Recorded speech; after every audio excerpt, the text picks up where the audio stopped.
2022년 3월 6일입니다. 지금 동해안에 산불이 상당히 심하게 아마 건조한 게 먼저가 아니라 바람이죠. 강풍. 이제 그런 생각을 하실 수도 있을 겁니다. 강풍이 기상청에서 예보가 될 수 있을 텐데, 그렇죠. 강풍은 예보될 수 있어도 강풍이 불면은 특정 형태의 3월 초, 2월 말 3월 초, 3월 중순 강풍이 동해안이라든가 예고될 때 강력한 산불 예방 부분에 대한 것이 있어야 될 거라. 지금 산불에 있어서 저는 한 2가지 정도를 얘기를 하려고 하는데요. 물론 저와 이제 관련된 강릉 옥계의 산불은 방화라고 하죠. 실제로 근데 이 불티라고 하는 거, 말하자면은 지나가다가 담뱃불을 던졌다든가 담배꽁초를 던졌다든가 아니면은 요즘은 그런 경우는 많이 없지만은 밭에 그 잡풀을 태우다가 그런 건 불티인데, 그게 이제 강력한 바람이 수반되면 그건 뭐 걷잡을 수 없이 큰 산불로 되죠. 근데 그럼에도 불구하고 지금도 불타고 있는 LA의 그 대형 화재, 사실 그 시발점 혹은 그것이 촉발점들은 아닌 것 중계점들에는 방화가 특히 이제 큰 불을 지름으로써 자신의 심리적인 어떤 각성을 채우려고 하는 그런 사람들이 분명히 존재를 합니다. 그런데 그 사람들을 어떻게 미리 예방을 하느냐. 근데 사실 이 강릉 옥계의 산불을 낸 방화용의자도 이전에 정신적인 문제가 있었다고 하죠. 근데 단순히 정신적인 문제, 예를 들면 사람들이 자기를 이렇게 해치려고 한다, 아니면 자기 자신을 뭐라고 하나 공격하려고 한다, 뭐 욕한다, 이런 부분들이 분명히 있습니다. 그러니까 그건 망상일 수 있습니다. 대부분은 망상입니다. 그러면은 이런 사람들이 이 산천 혹은 근처에 있는 이런 곳에 거주할 수 있는 이런 부분에 대해서 분명히 사전에 예방할 수 있지 않을까. 사실 예비구금이라든가 예비검속 같은 느낌이 들죠. 그런데 적어도 산불이 위험한 시기, 그러니까 2월 중순부터 3월 말까지 한 달이나 한 40일 정도는 예비구금 정도는 왜냐하면 이 산불이라고 하는 것 자체가 너무나도 강력하고 큰 피해를 주기 때문에 요 위험자들. 근데 이제 문제는 그거죠. 우리나라 같은 경우가 좁은 공간이고, 그래서 예를 들면 서울에 사는, 아니면 이 경기도라든가 이런 사람들이 가서 불을 지를 수도 있지 않느냐. 그것도 가능합니다. 그런데 대부분의 경우는 이건 연구가 동반돼야 되는 거죠. 산 근처 혹은 그것이 발생할 수 있는 근처에서 거주하는 경우가 대부분이고, 그렇다고 하면은 일정 정도 이런 어떤 이 일종의 예비적인 구금도 필요하지 않을까. 치료적 구금이 되겠죠. 물론 이것은 당연하게도 엄격한 심리검사에 의해서 전력을 확보하고, 전력이라는 것은 이전에도 이런 비슷한 형태의 산불을 지른 적이 있는 방화 용의가 있는 경우에는 2월 말부터 3월 중순까지 예비 구금을 한다. 뭐 이런 형태. 물론 이제 나머지 때는 뭐 어떻게 했느냐. 나머지도 역시 불을 지르면 불이 나지 않느냐. 그렇죠. 그렇지만 그때는 일정 정도 강풍이 동반되지 않기 때문에 그 산불의 확산 정도가 달라지겠죠. 그러니까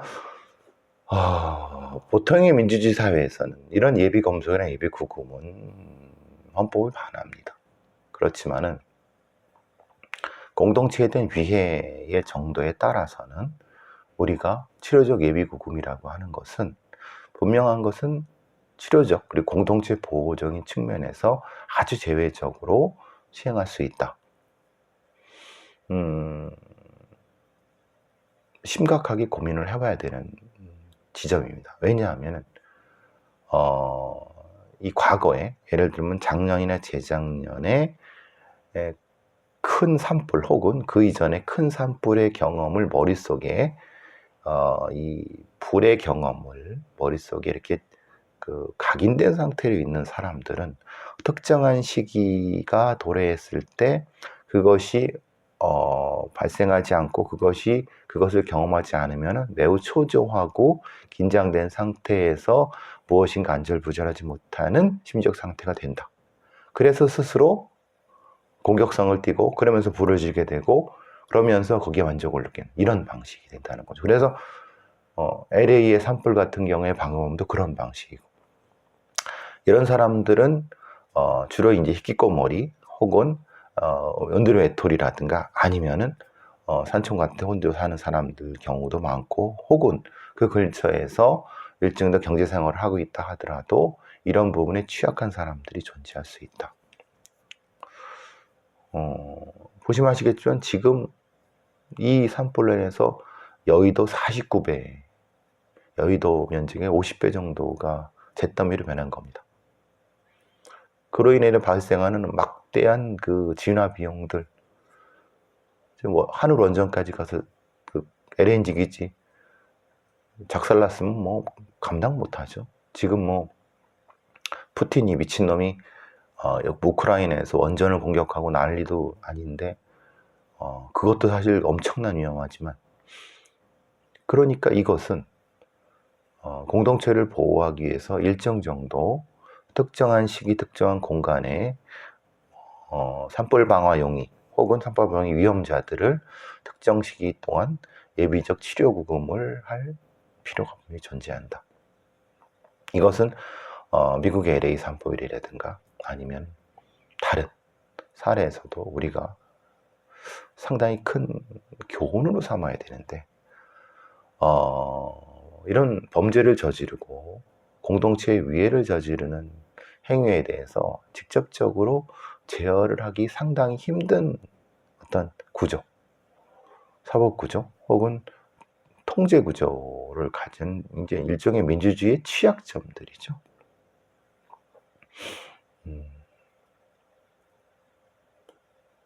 또 하나는 그러니까 결국은 제가 오래전부터 말씀을 드렸지 않습니까? 뭐 연쇄살인범, 연쇄 강간범, 연쇄 방화범 굉장히 심각한 형태로 연구를 통해서 직접적으로 강제 연구를 통해서 이들에 대한 직접적인 연구, 강제적 연구를 통해서 공동체를 보호할 수 있는 많은 데이터를 지금 확보를 했어야 되는데 되도 않는 그 자만심 속에서 이런 강력범죄, 공동체를 잿더미로 만들고 위험에 빠질 수 있는 이런 범죄라든가 이런 공격 행위에 대한 기본적인 데이터도 가지고 있지 않다. 몇몇 그 공명심에 쩌든 사람들이 말하는 자신의 개인 경험을 그냥 소설식으로 늘어놓는 거, 사실은 그건 도움이 되지 않습니다. 데이터라고 하는 것은 공중이 모두 쓸 수 있어야 되고 그것이 실제로 시스템에서 도움을 받는, 예비될 수 있을 정도의 시스템화돼야 돼요. 데이터는 시스템화돼야 되는 겁니다.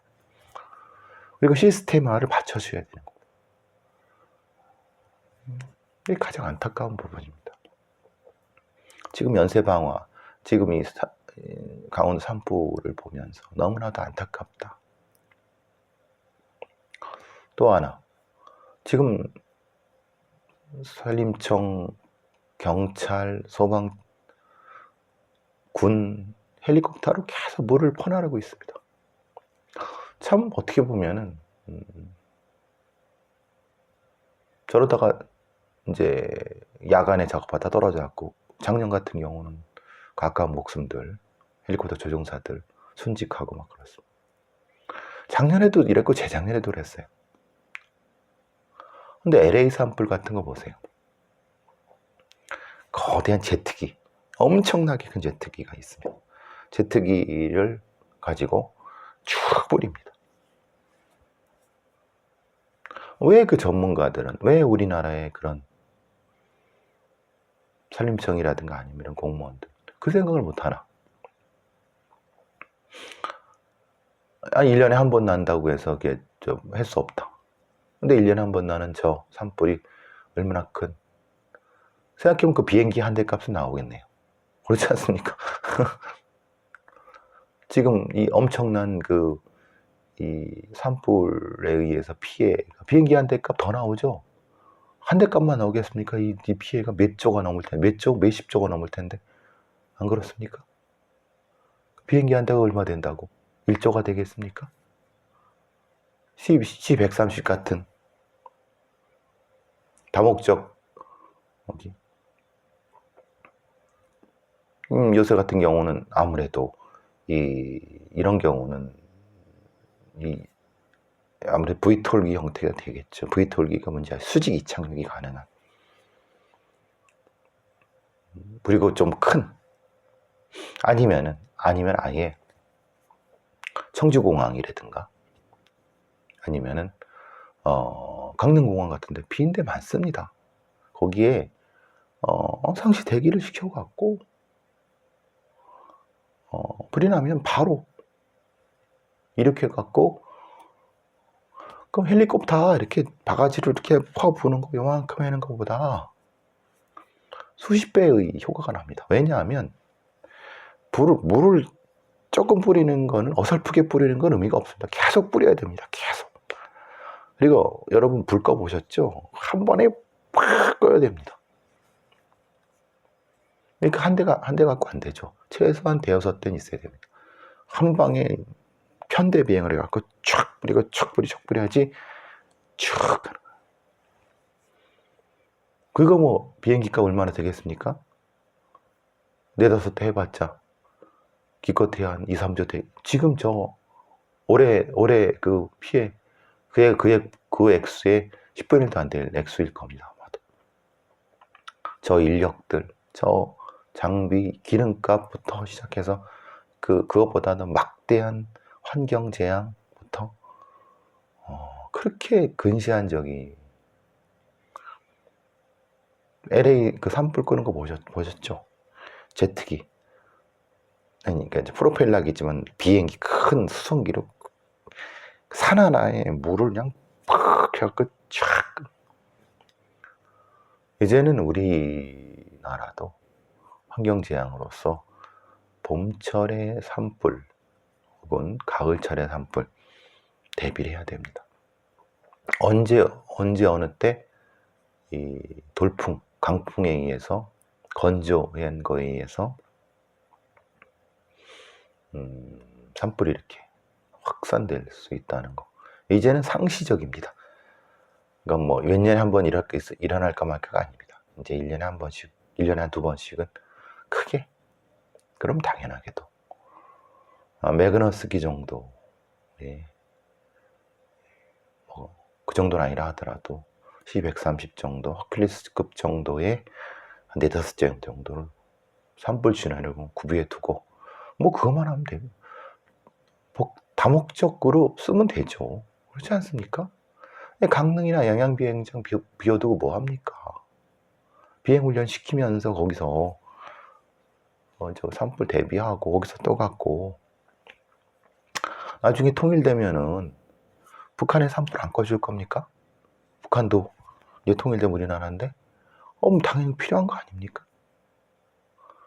이런 좀 선제적이고 좀 더 이렇게 좀 기민한 어떤 것에 너무 약해요. 이렇게 불난다고 그 수십 대 헬기 동원해봤자 효과적이지도 않고. 그리고 각 포스트마다의 어떤 산불 발생했을 때의 이 드론을 이용한 화재 감지 장비. 지금 불나는 거 보면 5분 내에 확산이 돼버립니다. 그때 바로 거기에 갖다 볼 수 있는 이런. 이걸 저만 생각하나요? 너무나도 안타깝습니다. 그 좋은 머리들로, 그 좋은 능력들로 그걸 못하고 있으니 참. 그리고 아까 말씀드린 방화범, 특히 연쇄방화범, 이건 연쇄방화범의 범죄입니다. 에 대한 예비적, 치료적 예비적 구금에 대한 부분도 해야 되는 부분.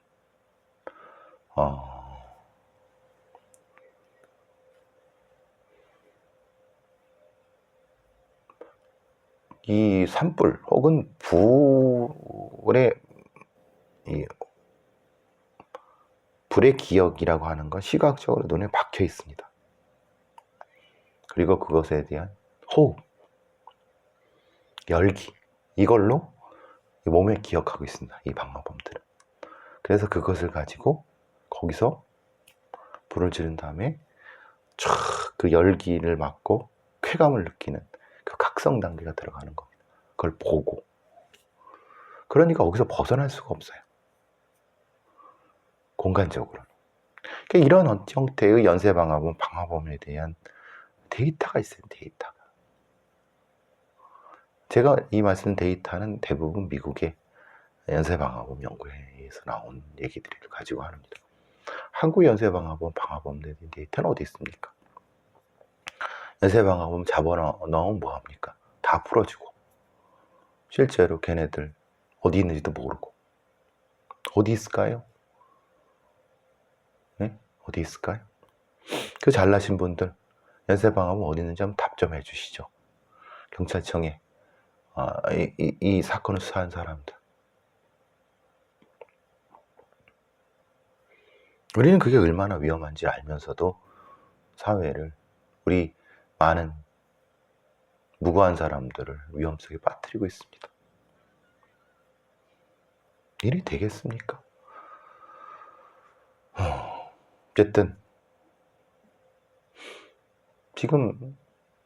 어쨌든 지금 불은 빨리 꺼야 되는 거고, 원전 문제라든가 아니면 다른 어떤 기반시설 문제도 다시 좀 해야 되지만 지금 그 문제가 아니지만 장기적으로 이 소방 비행기 그리고 방화범에 대한 치료적 예비 구금 부분, 그리고 드론을 이용한 상시적인 감시 장비, 그리고 일정 특정 기간의 강풍 예보에 의해서 할 수 있는 그런 시스템들. 나만 생각하는 건 아니겠죠? 왜 모르겠습니까? 결국은 준비하지 않으면 결국은 공동체는 무너질 수밖에 없습니다. 우리가 민주주의의 심화가 정의의 심화, 정의의 심화가 민주주의의 심화고, 민주주의의 심화가 정의의 심화입니다.